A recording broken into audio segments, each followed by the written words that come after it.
또 유대 땅 베들레헴아, 너는 유대 고을 중에서 가장 작지 아니하도다. 내게서 한 다스리는 자가 나와서 내 백성 이스라엘의 목자가 되리라 하였음이니이다. 이에 헤롯이 가만히 박사들을 불러 별이 나타난 때를 자세히 묻고 베들레헴으로 보내며 이르되, 가서 아기에 대하여 자세히 알아보고 찾거든 내게 고하여 나도 가서 그에게 경배하게 하라. 박사들이 왕의 말을 듣고 갈새 동방에서 보던 그 별이 문득 앞서 인도하여 가다가 위에 머물러 서 있는지라. 그들이 별을 보고 매우 크게 기뻐하더라. 집에 들어가 아기와 그의 어머니 마리아가 함께 있는 것을 보고 엎드려 아기께 경배하고 보배합을 열어 황금과 유향과 몰약을 예물로 드리니라. 아멘. 아멘. 어떻게 설 명절 잘 지내셨어요? 한 살 더 드셔가지고 훨씬 더 성숙해지셨죠? 네. 저희도 설날 당일 이렇게 가족들과 함께 예배를 딱 드리려고 하다가 보니까 타이밍이 조금 예매했어요. 그래서 그러면 우리 경기 보고 나서 예배를 드리자고. 왜냐면 시간이 딱 밥을 먹고 나서 보니까 그 11시 15분부터 시작되었던 스켈레톤 윤성빈 그 4차 마지막 시기 금메달이 이 판가름 나는 그 시간에 어찌 안 볼 수가 있겠습니까? 그래서 딱 보고 있는데 드디어 딱 출발하는데 다다다다다다다 막 그러면서 그 하더라고요. 그 하는 중계를 하는데, 와, 그런데 썰매가 그렇게 재밌어요. 어쩜 이렇게 또 빠르고, 이야, 저거 꼭 한번 해보고 싶더라고. 겁은 좀 나지만. 와, 그런데 그냥 샥 근데 뭐 128km를 주파한다는 둥 막 그러면서 결국엔 피니스 라인 딱 통과하는데 금메달 이래가지고 그냥 같이 그냥 소리를 막 지르면서 얼마나 행복했던지.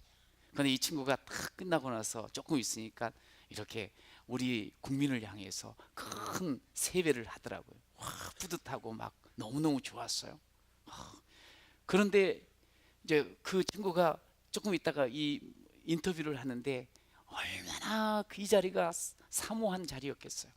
근데 참 보니 참 그 자리에 이르기까지 4년 아니면 더 긴 시간을 땀 흘리면서 그야말로 그냥 하고 싶은 것도 안 하고 안 하고 싶은 것도 계속 하면서 나름대로 그것을 위해서 온 마음을 다하여 그 자리에 오른 것 보니까 박수가 막 저절로 막 쳐지는 거예요. 이야. 그런데 그거를 이렇게 딱 보면서 내가 참 정말 좋았어요. 뭐냐면 이 올림픽 정신이 뭐냐, 이게 평화와 화합이거든요. 근데 보통 설날이 되고 끝나고 나면 막 싸우고 막 그러는 집이 간혹 있는데, 그런데 이번에 올림픽을 함께 딱 그 설날 한복판에서 금메달을 보다 보니까 서로 으르렁대다가 와, 막 이렇게 그냥 이 평화와 화합이 대한민국에 가득한 줄로 생각이 되니까 너무 좋더라고요.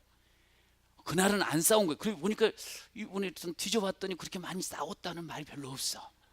그러니까 그냥 그 올림픽을 보면서 와, 서로 그냥 같이 으쌰으쌰 해주고 막 박수를 같이 쳐주다 보니까 이 마음이 조금 다 녹아지지 않았나 하는 생각을 했어요.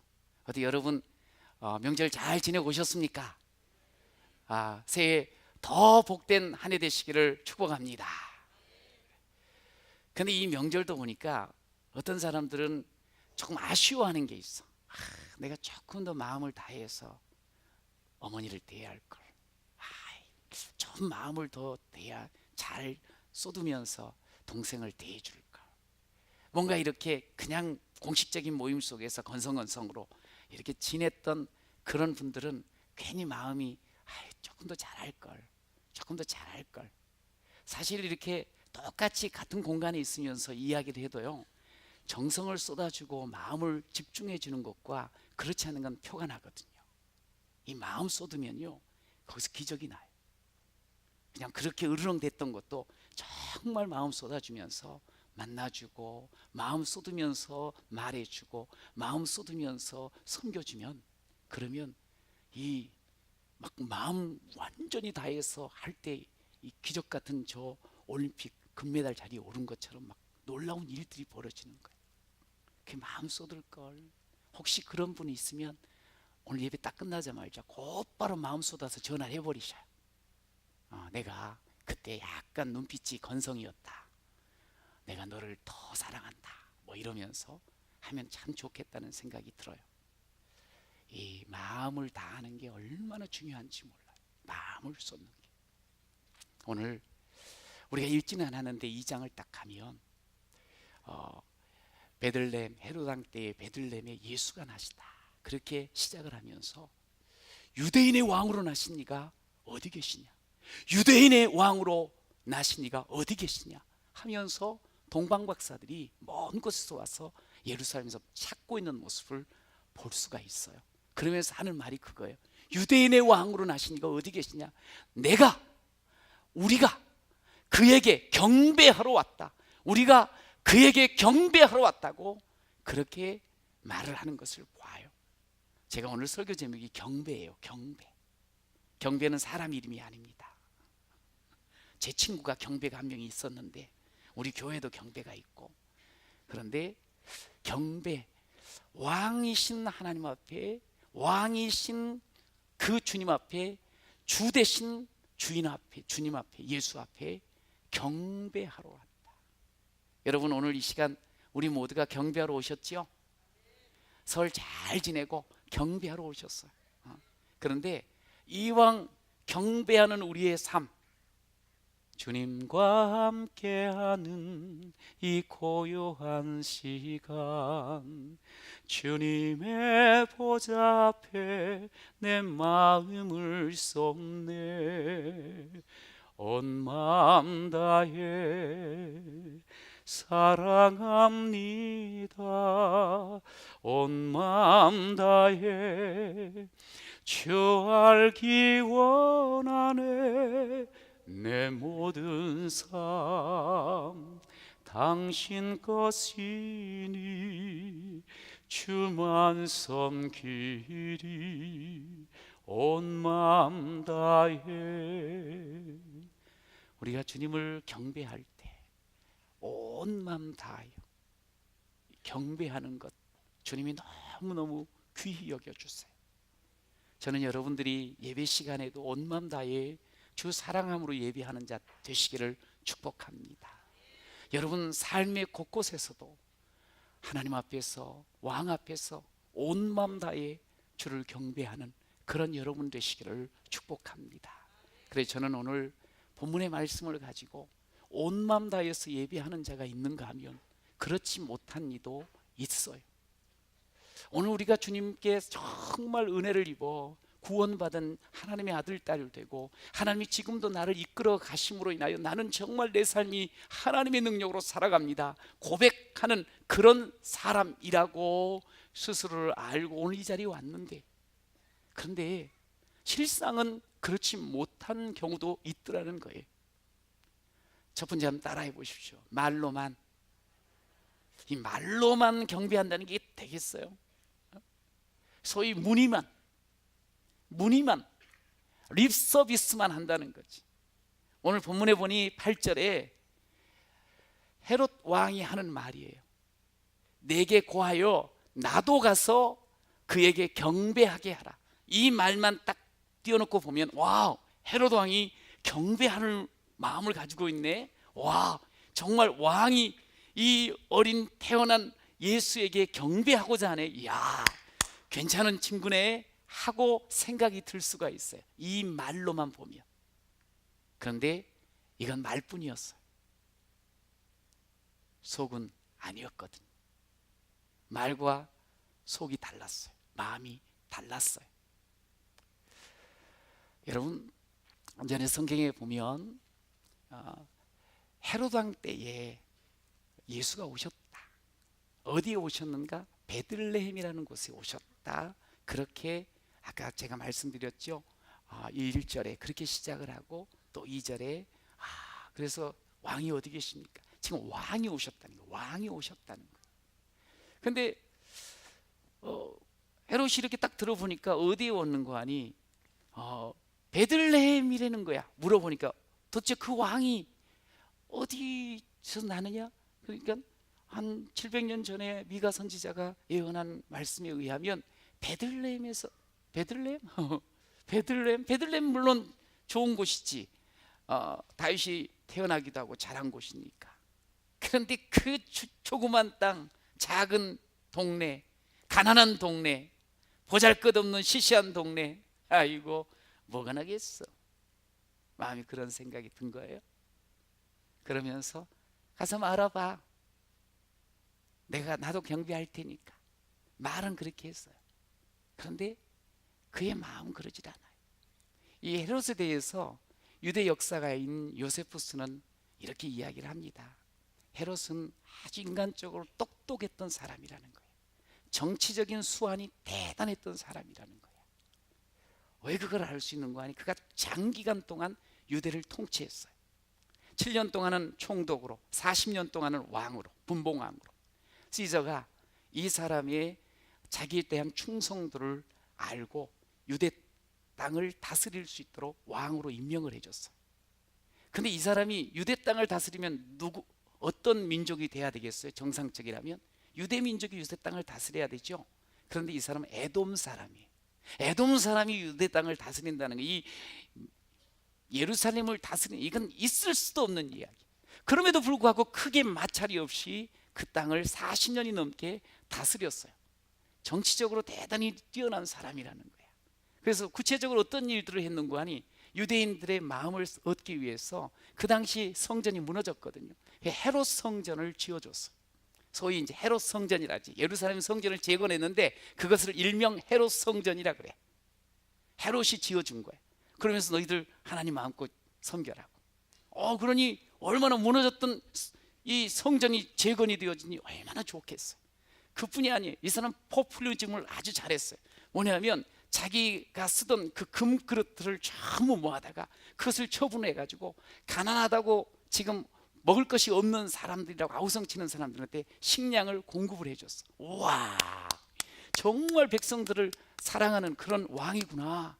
그러면서 세금도 그냥 가난한 사람한테 면제도 해주는 그런 일들, 아주 인기를 늘 이렇게 생각하면서 나라를 다스렸던 사람이. 그러니까 백성들이 볼 때는 썩 잘한 것 같다는 생각을 했어요.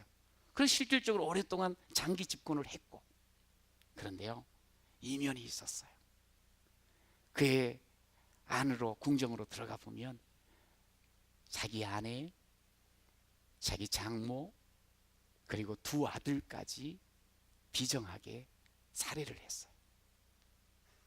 그리고 동생 아내까지 취했어요. 그러니 이 아주 그냥 이상한 사람이야.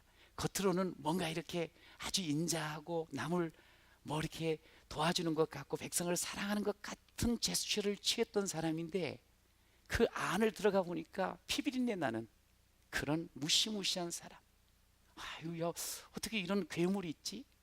어떻게 이럴 수 있지? 그 이제 이런 사람이니까 당연히 내가 가서 경배할게, 아주 사근사근하게 이 동방 박사들한테 이야기를 했는데 결과론적으로 어떻게 됐어요? 그들이 와서 안 가르쳐주고 가버리니까 그 비슷한 시기에 태어났다고 생각하는 남자아이들을 16절에 보면 다 죽여버려요. 베들레헴 근처에 남자아이들이 태어난 그 어린아이들을 전부 죽여. 그냥 무서운 사람이에요. 무서운 사람. 여러분, 어떻게 이런 인간이 있을 수 있지? 그런데 있을 수 있어요. 헤롯만 그러겠지 뭐. 아니에요. 요상스럽게도 우리 사이 속에도 괴물스러운 인물들이 있을 수 있어요. 겉과 속이 다른 모습으로 살아갈 수 있어요. 사람은 그럴 수 있는 능력이 있어요. 여러분, 신앙생활을 해요. 우리가 정말 유대인의 왕, 아니 나의 왕, 나의 구주, 나를 위하여 십자가에 달려 돌아가시고 나를 위하여 부활하심으로 말미암아 나와 함께 하신 전능하신 하나님, 내가 그 앞에 살아갑니다. 말은 했어요. 그런데 실질적인 삶의 모습을 보면 그렇지는 못해. 여러분, 왜 이런 행동들이 나올까요? 원래 신앙생활을 하면 가장 중요한 게 뭐냐면 예수님을 영접합니다. 그러면 그 예수님을 영접함으로 나를 비워야 돼. 내가 주인 되었던 그 자리에 주님이 주인 되어 오시면 나는 그 주인이 아닌 자리에 있어야 돼. 그런데 이 헤롯은 왜 이런 일들을 그냥 서스럼 없이 자행했을까요? 마음속에 이게 있었어요. 내가 왕인데, 감히 내가 지금 40년을 다스리고 있는데 누가 왕으로 태어났다는 거예요. 있을 수 없는 일이지. 말로는 그 사람 만나면 그 유대인의 왕을 만나거들랑 내가 경배할 수 있도록 나에게 알려주셔요. 말은 해놓고 마음속엔 내가 왕인데 그놈 누군지 알아보고 싹을 다 잘라버려야 되겠구만. 경배한다고 말은 하면서 죽이겠다는 마음을 가지고 있어. 이게 있을 수 없는 일이거든요. 여러분, 그런데 신앙을 우리가 신앙생활, 예수가 나의 구주입니다, 예수님이 나의 왕입니다, 이 고백을 하면서 말로는 하면서 내 마음속에는 내가 항상 왕이요, 내가 주인이요. 우리가 죽을 때까지 주님 앞에 가는 그날까지 이 싸움은 계속 있어지게 돼 있어요. 아주 결정적인 순간에 우리는 나도 모르게 내가 왕이 되고 내가 기준이 되어지고 내가 주인이 되어 사는 경우들이 있더라 이거지.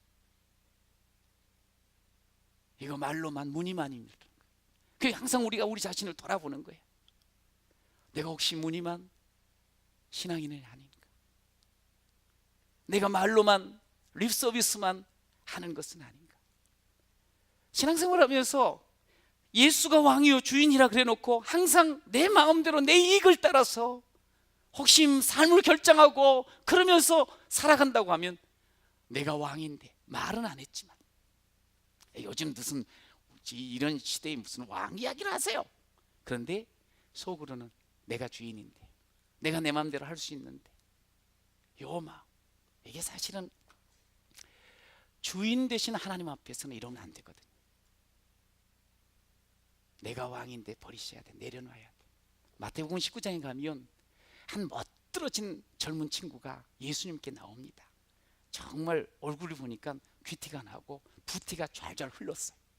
근데 알고 봤더니 진짜 부자야. 그리고 정말 착하게 살려고 애를 썼어. 근데 예수님 소식을 들었어요. 소문을 들었어요. 예수님이 정말 메시아로 오신 분이라는 그런 생각이 드는 거예요. 왕으로 오신 것 같아요. 그래서 그분에게 찾아가요. 선생님, 어떻게 하면 제가 영생을 얻을 수 있지요? 예수님이 결국 이 이야기를 합니다. 너 참 가진 것이 많구나. 그거 팔아서 가난한 사람한테 좀 나눠줘라. 그때 성경은 이렇게 이야기를 하죠. 아주 안타까워요. 근심하여 돌아갔다 말을 해요. 근심하여 돌아갔다는 거예요. 사실 예수님을 면전에 뵙고 그분의 말씀까지 들었는데도 불구하고 알았어요. 근데 자기 손에 이미 주어진 것이 있었어요. 자기가 이미 움켜진 게 있었어요. 그거는 놓을 수가 없어요. 주의 말씀이 너무 옳고 바른 것 같고 제대로 그렇게 살면 될 것 같은데 내가 가지고 있는 것이 너무나 그게 귀했던 거예요. 자기 것을 내놓을 수가 없었어. 자기의 손을 버릴 수가 없었어. 그냥 근심하여 돌아가 버린 거예요. 안타깝지. 여러분, 우리가 예수를 믿습니다. 우리가 신앙생활합니다.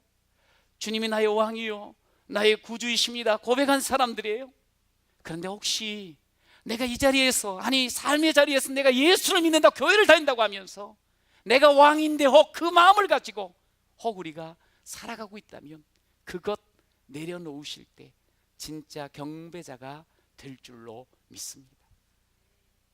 한 가지 더. 오늘 본문에 보니 모든 제사장들 그리고 대제사장들 그리고 서기관들이 모이게 돼요. 왜? 먼 곳에서 이 손님들이 왔는데 유대인의 왕이 어디 있냐고 물어보는데 그게 결국에는 헤롯 귀에까지 들려서 그럼 진짜 아니 내가 왕인데 어디에 그럼 있겠느냐 한번 알아봐라 해서 알기 위해서 이 성경을 빡식하게 아는 분들을 전부 불렀어요. 그래서 물어봐요. 그랬더니 답이 딱 곧바로 나와요. 미가서 5장 2절에 보니까 베들레헴 에브라다야 너는 고울이 작지 않도다. 내게서 한 다스릴 자 이스라엘 목자가 나리라. 베들레헴입니다 하고 그냥 큰 이견 없이 베들레헴이라는 땅을 지명을 해줘요. 그리고 이제 동방왕사는 떠나지요. 근데 참 조금만 생각해 보세요. 별을 보고 왔대. 가만히 들어보니까 이분들이 바보들이 아니야. 저기 동방에서라니까 이 보니까 성경학자들은 보통 이야기하거든요. 이란 아니면 혹시 더 아니면 인도 쪽에서 오지 않았겠나. 그러면 평균 한 1300km를 왔다는 거야. 이게 멀쩡한 사람이 1300km까지 별을 보고 찾아왔다 그러면 이 느낌이 이게 메시아 예언이 드디어 이루어지는 모양이구나. 어딜까? 딱 찾아보니까 베들레헴이야. 그래서 베들레헴이라고 답을 내줬던 사람들이야. 그러면 우리 생각에는 와 베들레헴 진짜 오셨네.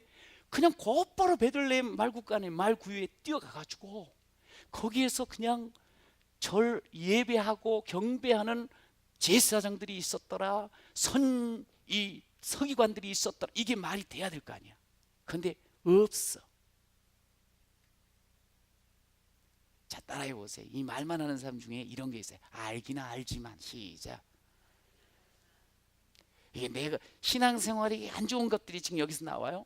왕으로 예수님이 오셨는데 그 왕 앞에 서 있는 우리들 가운데 내가 왕인데 알긴 알아. 예수님이 오신다지, 예언됐다지, 어디에 오신다지, 어떻게 오신다지 알지. 그런데 움직이지 않아. 머리는 알아. 그러나 손과 발이 전혀 움직이지 않아요. 가서 경배하지 않거든요. 여러분 기억하십시오. 조심하십시오.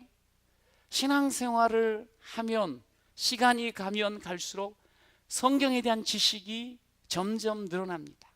아는 것이 많아집니다. 하나님이 정말 천지 만물의 주인이시고 살아계시고 예수님이 내게 오셔서 제가 늘 말씀드린 것처럼 생명 주시고 행복해 하시려고 우리에게 오셨어. 주께서 이런 말씀을 하셨구나. 주님께서 이런 약속을 내게 주셨구나. 알아가는 것들이 많이 있어요. 그런데 변하지가 않는 거예요.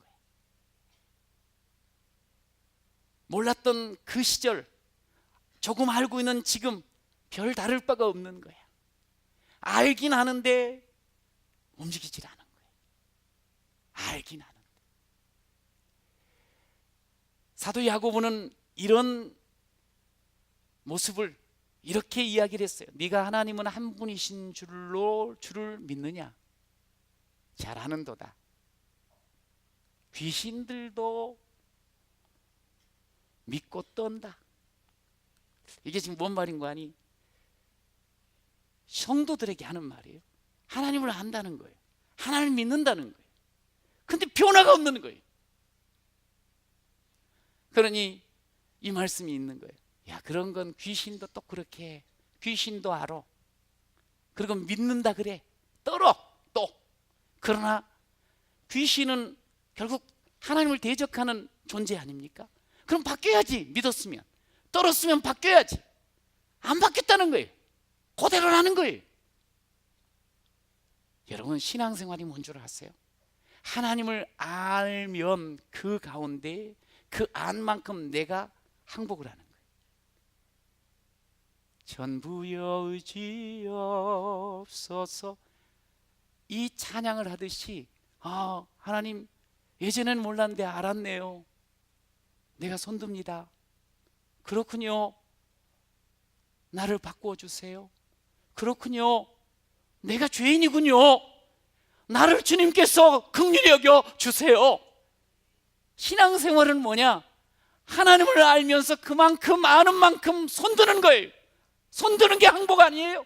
나는 아니라는 거예요. 나는 아무것도 아니라는 거예요. 이게 진정한 경배자의 모습 아니겠습니까? 알긴 아는데 변화가 없어. 알긴 아는데 하나님 앞에 예배하는 모습이 여전히 내 중심이야. 알긴 아는데 하나님 앞에 항복함이 없어. 알긴 아는데 하나님을 정말 사랑하고 하나님을 정말 섬기는 그 모습이 보이지가 않아. 그러면 안 된다는 거예요.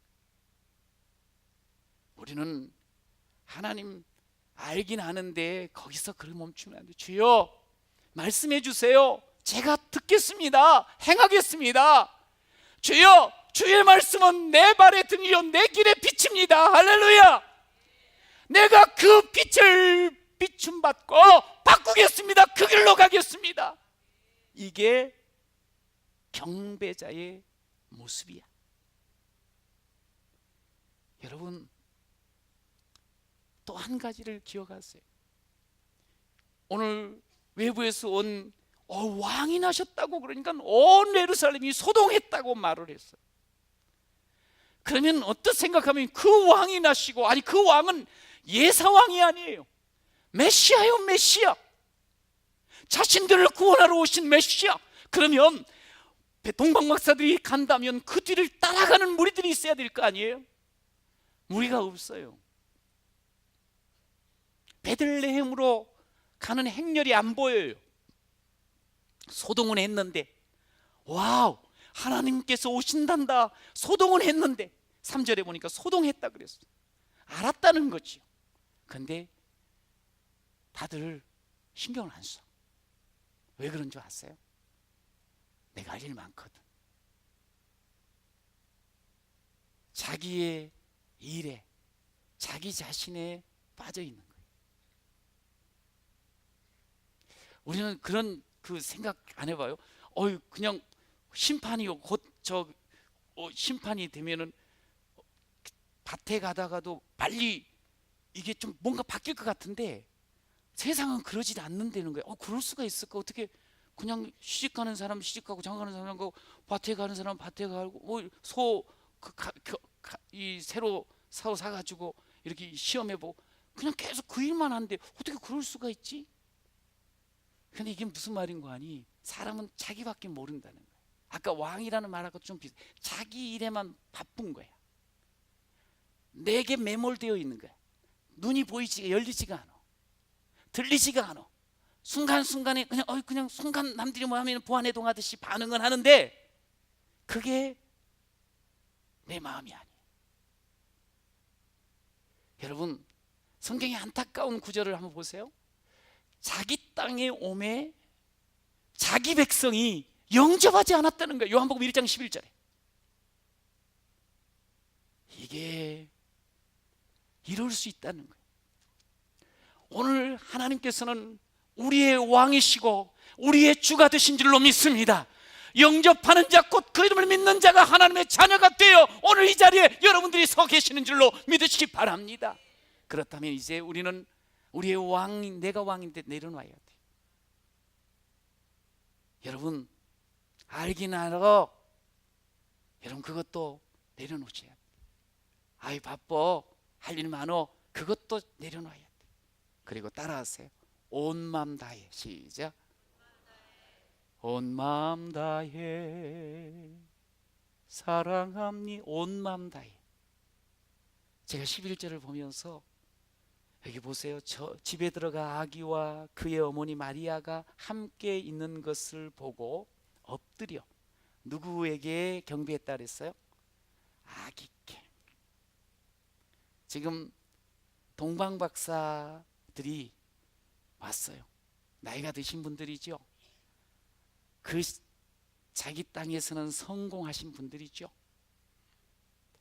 그런데 왔더니 자기는 그래도 처음에 생각할 땐 예루살렘에 있을 줄 알았어요. 궁정에 있을 줄 알았어요.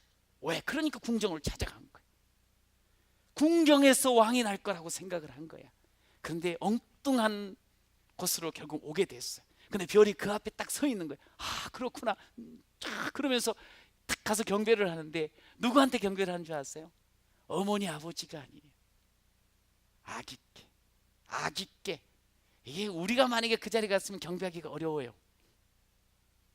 에이 어린데, 아 하나님이 이렇게 나시는 걸까? 이 말고 이거 초라한 곳에서 이게 뭐야? 그럴 수가 있어요. 상황이 그랬어요. 그런데 이 동방 박사들은 아기께 경배했다. 그것도 엎드려 경배했다.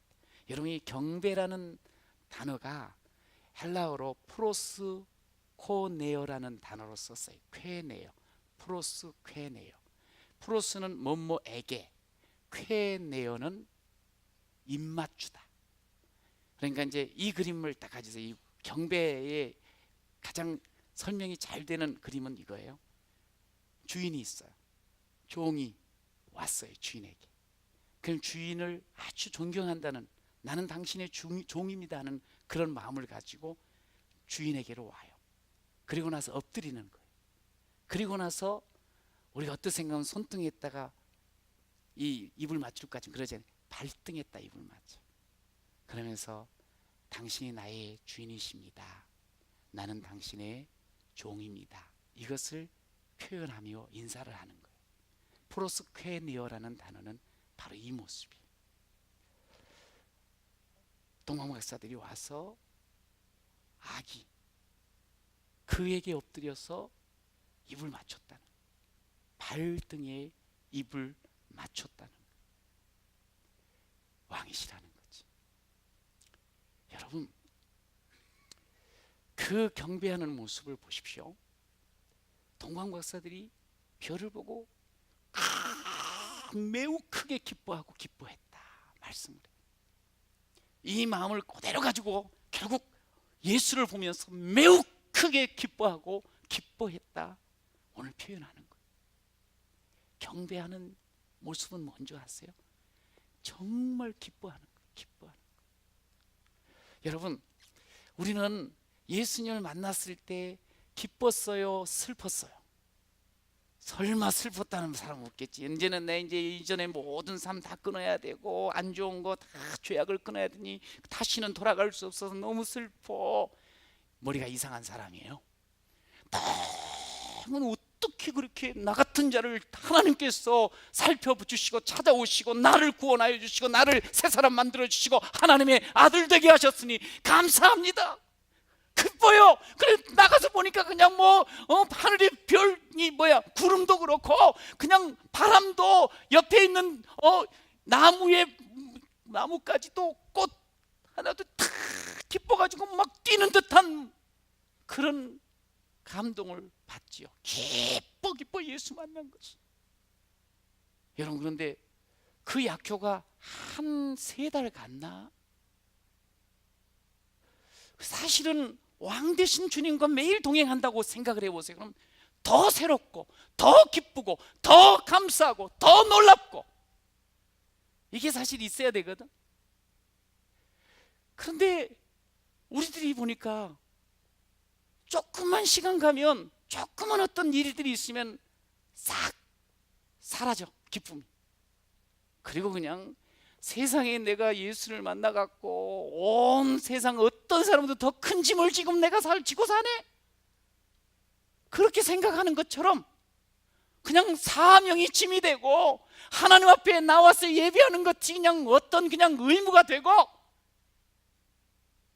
그러면 안 된다는 거야. 근데 오늘 이분들은 뭐냐면 기뻐하고 기뻐하는데 이거 매우 크게 매우 크게 매우 크게. 이 말이 뭔 줄 아세요? 한 번 기뻐하고 끝난 게 아니라는 거예요. 여러분, 예수님을 왕으로 모시고 왕 앞에 서 있는 사람, 주 앞에 서 있는 사람은 인상 찌푸리는 게 아니에요.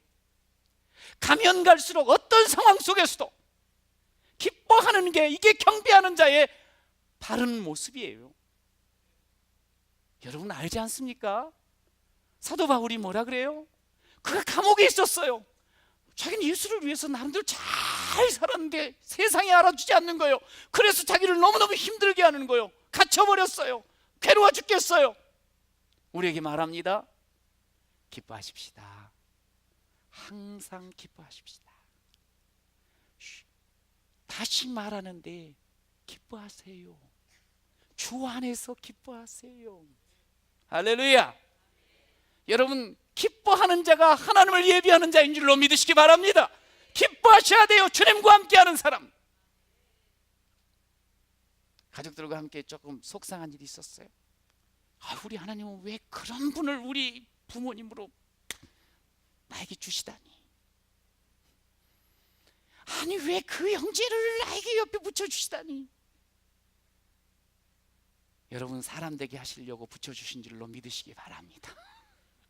감사합니다. 할렐루야. 여러분, 기쁩니다. 주님이 나와 함께 하신 주님께서는 죽은 것도 살리시고 죄도 의로 바꾸어 버리시고 어둠도 빛으로 변화시키시는 그런 주님이심을 믿습니다. 주님과 함께하니 기쁩니다. 이 기쁨이 사라지면 안 돼요. 여러분, 기뻐하셔야 돼요. 신앙생활은 기뻐하며 하는 거예요. 여러분, 그러면서 오늘 본문 보세요. 그가 정말 정성 다해서, 다른 말로 하면 온 마음 다해 기뻐하면서 경배하고 온 힘 다해 온 마음 다해 경배하는 모습을 보게 돼요. 이분들이 아까 말씀드렸죠. 약 성경학자는 1300km 떨어진 곳에서 왔다 그래요. 근데 올 때 얼마나 위험이 많았겠어요, 그 시절에. 그런데 이들이 가지고 온 것 보면 황금, 유향, 모략. 이것은 적어도 성경을 좀 아는 분들은 누구에게 이게 올려드리는 거예요. 이게 메시아, 유대인의 왕이라는 말은 곧 지금 메시아가 우리의 죄를 사하시고 하나님의 아들로 오신, 하나님으로 오신 분을 경배하겠다는 그런 마음이 여기 담겨 있는 거예요. 그래서 이건 가장 귀한 것, 가장 값비싼 것, 가장 소중한 것, 이것을 가지고 온 거예요. 그 먼 길을. 그러면서 기쁘게 와봤더니 그냥 이렇게 왕복을 딱 입고 아니면 왕궁에서 멋진 그 모습에, 그게 아니고 그냥 말고 이라도 우리는 지금 예수를 경배하기가 그래도 이분들에 비하면 쉬워요. 왠지로 아세요? 예수님이 오셔서 내게 생명 주시고 나 죄를 구원해 주시려 십자가에 달리시고 나에게 영원한 그런 삶을 주시려고 부활하셔서 지금도 함께 하시는 그분을 우리가 알기 때문에 그분을 경배하기가 쉬워요. 그런데 지금 이 공동박사들은 애기야, 애기. 그런데도 믿는 거예요. 말씀대로 오신 그분이 바로 메시아요 왕이심을 믿습니다. 할렐루야. 그리고 정성을 다해서 엎드려서 절하고, 그리고 가지고 온 귀한 것, 온 힘 다해 가지고 온 것, 그것을 드리는 거예요. 이게 경배하는 거예요. 우리는 잘 믿는다고 말은 하면서도 힘을 다하지 않을 때가 많아요. 적당히. 하나님이 내 생명의 주인이라고 말하면서 내 온 생명을 다하지 않아요. 적당히. 그러다가 수틀리면 하나님도 안 보여. 그게 아니에요. 그러다가 어려우면 멈춰 돌아서 아니요. 또 찾고 또 구하고, 그러면서 정성을 다하고 온 힘을 다하는 이 경배, 이걸 하나님 우리에게 지금 보여주시는 거예요. 우리가 회복돼야 될 부분이라는 거예요. 여러분, 그러면서 보세요. 예수님을 봤어요. 얼마나 그냥 막 가슴에서 그냥 막 요동치겠어요, 기쁨으로. 그러면 이제 와서 알려달라 그랬잖아요, 왕이. 그럼 나도 경배. 그러니까 이 사람은 경배할 줄 알았을 거 아니에요. 그럼 당연히 그리 가가지고 내가 드디어 만났습니다. 자, 1300km를 왔었는데 드디어 내가 여기서 만났다고 헤로드 왕한테 가가지고 와, 어디에 갔더니 그분이 그더라고 하면서 이야기를 하고 싶어요, 안 하고 싶어요? 가서 만약에 그 이야기하면 보나마나 금일봉 받았을 거야. 응? 그래서 우리는 막 가서 하고 싶어. 그건 내 감정으로 따진다면 막 너무 좋으니까. 그런데 하나님께서 딱 말씀을 하시는 게 가지 말라는 거야. 뭘 또 이렇게 막으시냐고. 우겨가면서 가지 않았어요. 진짜 경배하는 게 뭐냐, 이걸 보여주는 거예요. 하나님 앞에 기쁨으로, 그리고 온 힘 다해 했어. 그거 이제 가서 내가 이렇게 했더니 막 이렇게 만나고 이런, 그거 막 자랑하는 게 아니에요. 내가 얼마나 잘나니 이게 아니에요. 내가 그렇게 막 하고 싶은데 하나님 하지 말래, 안 해버려, 가버려. 내가 막 하고 싶지가 않아, 하라 그래, 해버려. 이게 경배하는 참 모습이라는 거지. 예수님, 하나님께서 말씀하셨거든. 우리가 산 제사를 드리라고. 산 제사가 뭐예요? 예수를 만난 우리들이 삶의 현장 속에서 내 생각대로 내가 왕인데, 내 기분이 이런데 그걸로 사는 게 아니에요. 하나님께서 하기 싫은 것도 하라 그러면 예, 하고 싶은 것도 하지 말라 그러면 알겠어요. 이거를 하는 게, 이게 진짜 경배하는 모습이지. 하나님, 잠깐 계세요. 일단은 제가 속은 풀고 가야 되겠습니다. 손 딱 걷어붙이고 기본적으로 싸움하고 그리고 나서 회개하지. 이거는 2차야 2차. 아이 미워, 풀이하고 싶어, 속풀이, 화나, 이거 그냥 이래야지 뭐가 될 것 같아. 근데 주의 말씀에 아니지, 그럼 멈추는, 이게 진짜 경배하는, 참 하나님이 기뻐하는 사람인 줄로 믿으시기 바랍니다. 여러분, 말씀을 마칠게요. 하나님은 우리가 정말 제대로 된 경배, 제대로 된 신앙인이 되기를 원하세요. 왕으로 오셨잖아요. 우리는 왕 대신 예수를 모신 자인 줄로 믿습니다.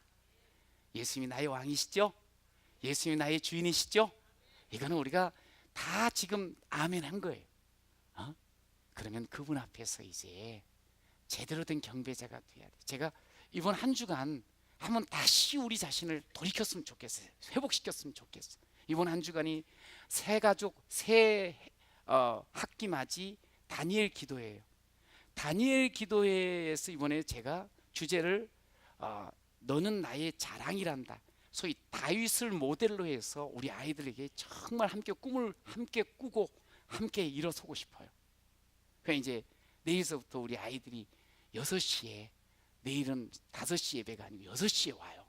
그러면 이제 얘야, 목사님이 그러던데 내일부터 너 꼭 6시에 교회 가가지고 기도 많이 하고 이번 학기는 100점 맞아라. 이제 그렇게 했어. 그 애들이 네 어머니 하고 오는 애들이 별로 없어. 손잡고 오라 이 말이에요. 함께.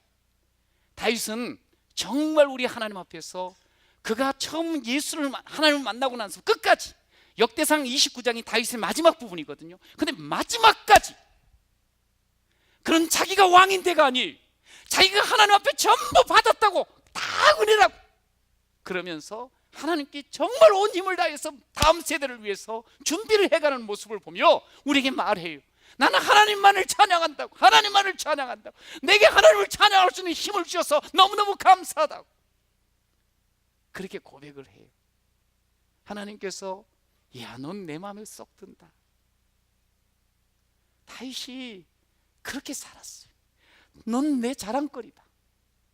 하나님 그렇게 말씀하시는 거예요. 나는 우리 사랑하는 귀한 성도님들이 이번에 같이 내 마음이 확정되었습니다. 나도 주님을 제대로 찬양하고 예배하렵니다. 경배하렵니다. 내 마음이 확정되고 확정되었사오니 내가 새벽을 깨우리로다. 주님 앞에 내 온 마음 다하여 섬기겠습니다. 할렐루야. 여러분, 그러면서 여러분 자녀들, 어린 자녀, 청년까지 같이 함께 나오세요. 그래서 같이 하나님 앞에 자랑거리가 되어지고 같이 하나님 앞에 마음에 쏙 드는 그런 진정한 예배자로 또 새롭게 멋지게 출발하는 그런 우리 성도들이 되시기를 축복합니다.